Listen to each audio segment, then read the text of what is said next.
Hello guys, welcome to the version of new study. आज मैं आपके लिए लेके आई हूँ directorate of education GNST of Delhi की क्लास 9 की वर्कशीट 1 6 अप्रैल 2021 की वर्कशीट है। सब्जेक्ट है सोशल साइंस, जिसमें हम पढ़ेंगे history chapter 1 the French revolution के बारे में।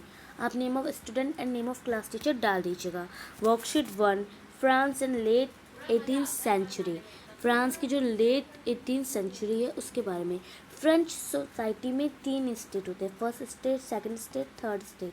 फर्स्ट स्टेट में आते हैं प्रीशियस मतलब फादरी, जो फादर होते हैं उनके, और सेकंड स्टेट में आते हैं नोबिलिटी।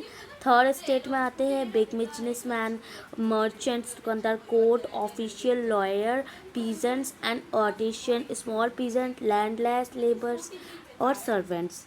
अब हमें यहाँ दे रखा है social and economic condition the late 18th century in France. Social and economic condition जो थी लेट 18th सेंचुरी की फ्रांस में। Empty treasure due to extra advantage life of style of Bourbon kings. जो बॉर्बन किंग्स थे वो अपनी extra advantage मतलब अपने लाइफ स्टाइल को एक्स्ट्रा एडवांटेज दिखाने के लिए अपना जो उनका जो ट्रेजर राजकोष था वो पूरा खाली कर दिया। बस वो अपना स्टाइल दिखाते थे कि हम मतलब बहुत रिच हैं। इसके चक्कर में जो उनका ट्रेजर था वो पूरा एम्प्टी हो गया।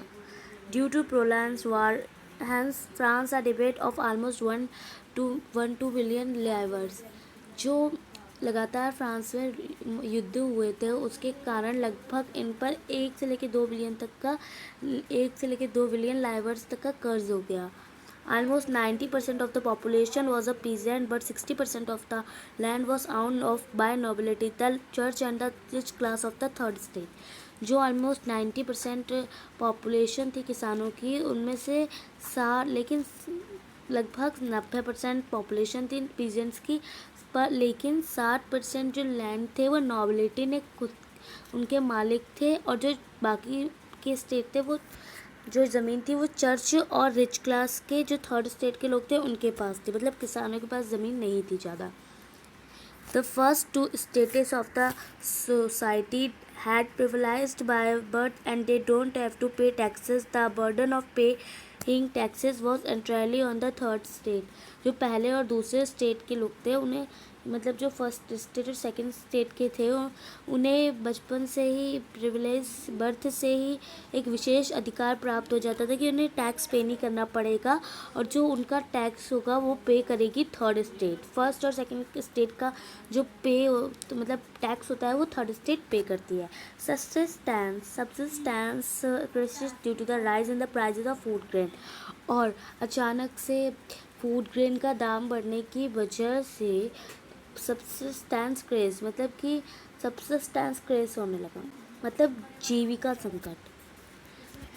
अब यहाँ हम इसके क्वेश्चन करते हैं, आपको ये समझ आ गया होगा पूरा। तो क्वेश्चन है how was French society divided in late 18th century में। कैसे फ्रेंच सोसाइटी मतलब डिवाइडेड थी। French society was divide in late 18th century in 3 state, आपको पता है। और priest come under which state of society. जो प्रीएस्ट वो फर्स्ट स्टेट की सोसाइटी में आते थे। Which state goat the privileges birth, किसको कौन से स्टेट को बचपन से एक विशेष अधिकार मिलता था। तो फर्स्ट 2 स्टेट, पहले और दूसरे स्टेट को। अब हमसे पूछा है why was the treasury of France empty. इसका आंसर हम बाद में करेंगे।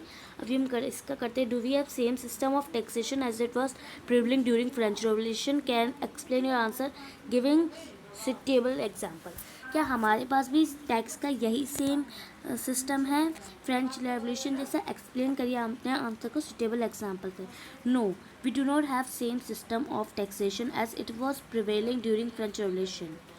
जो था प्रिवेलिंग कर रहा था फ्रेंच रेवोल्यूशन का, हमारे पास ऐसा सेम सिस्टम टैक्स का नहीं है। इन अवर कंट्री द बर्डन पे tax is on rich class. जो टैक्स से जो है वो बर्डन पे करते हैं, जो रिच क्लास के लोग होते हैं वो पे करते हैं।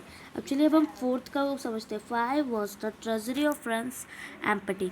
एम्पटी क्यों, जो ट्रेजरी था फ्रांस का वो क्यों एम्पटी हो, क्योंकि जो राजा लोग थे वो वहाँ का अपना जो राजा थे वो अपना एक्स्ट्रावेगेंट लाइफ स्टाइल दिखा रहे थे। चलिए हम करते हैं इसका आंसर। तो ये जो पूरा सर्कल है ये हमारा फोर्थ का आंसर है। ओके,